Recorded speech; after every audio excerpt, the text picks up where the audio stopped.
kind of word of mouth got through Tom that I was trying to get back into baseball, and he ended up calling me one night, and we talked for probably like 45 minutes about like my plans and goals and like what I wanted to do, and it was a good chat. And then probably within 2 weeks, like right around Christmas time or right after Christmas, ended up signing and decided to come up there and play in Canada.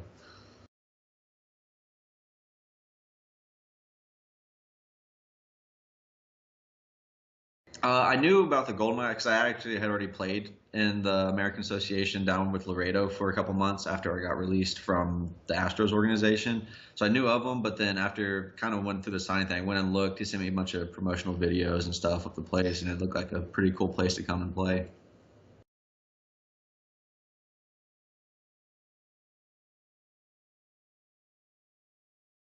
It's well, I've kind of been on the baseball field with I coach youth baseball like 11, 12, 13-year olds, and I actually kind of helped out with the Texas State, it's a Division One college here where I attending school, and helped out with them. So being on the field with them, I was like, dang, I want to go play again. I'm kind of missing it now. So I'm definitely excited and ready to get going again because, like I said, it's been a while. So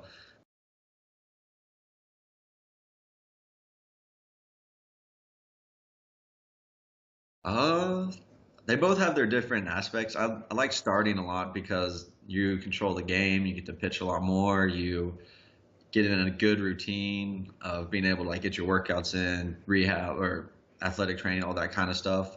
But then bullpen, it's kind of more you get thrown into situations and it's pretty exciting. Sometimes you're supposed to be the person that's supposed to come in and save the day. So whenever you are able to do that, it's a good rewarding feeling. But then again, it's kind of hectic because you don't really have a set schedule. You should be ready to pitch almost every day. You got to know when to squeeze in workouts. It's they're both very different. You got to learn how to balance each one to do. But I think I enjoy starting more.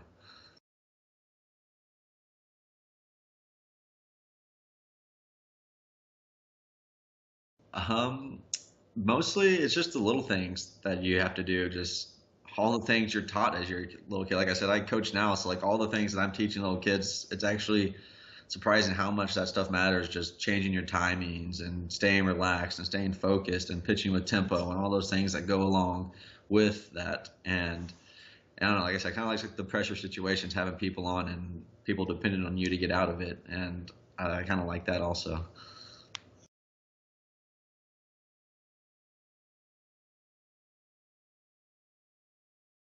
Oh, I was fully aware. I was in the bullpen down there, and at the field I was at in Lancaster, they have a big wall scoreboard right there, so it's like right by our bullpen, and we saw it like the third inning. It was funny. The two guys I actually threw it with, we were roommates, and we lived together, so it was pretty neat experience for us. But yeah, we were sitting there looking, and we are like, okay, no one says anything, and then gets to the fifth inning and the sixth inning, and we're like, okay, this is kind of getting kind of real.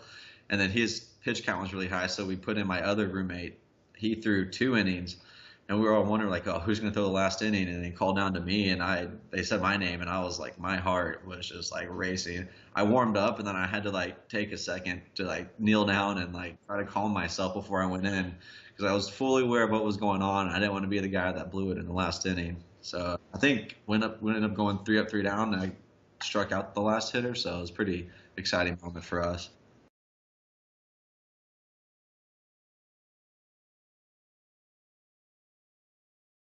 Oh my! It was fun. My draft experience. I was actually by myself. I was at the college. I was taking summer school at that point, and I got the call that they were going to end up drafting me, or asking like what I would take and all that stuff. And so I ended up driving home real quick and logged into my laptop to watch the draft online. And when it was really surreal when you see your name pop up like that you're drafted, you get to play professional baseball now.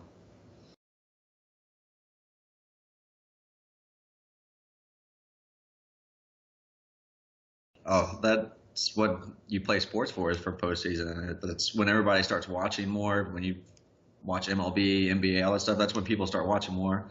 And just I was lucky. I had a lot of really, really good teammates. I had really great coaches, and it was just a really, really surreal experience to be able to win back-to-back years, 2 minor league championships. And it's so much fun. It's different. The atmosphere. You just it's hard to explain the difference between regular season and postseason. You just have to be there to experience it.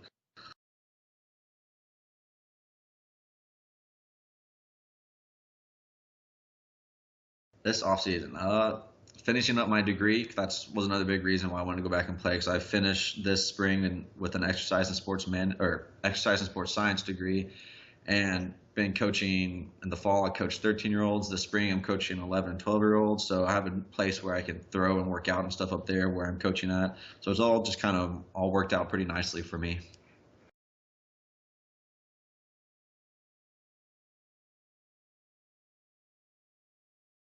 Just being back on a baseball field, being back around teammates and being back in a locker room and being with all those people. And I've never been to Canada, so that'll be a cool experience. When I heard Winnipeg's a pretty nice place, pretty big, so definitely looking forward to getting out and experiencing somewhere new. But definitely just being back playing baseball and the friendships you create with the people you play with.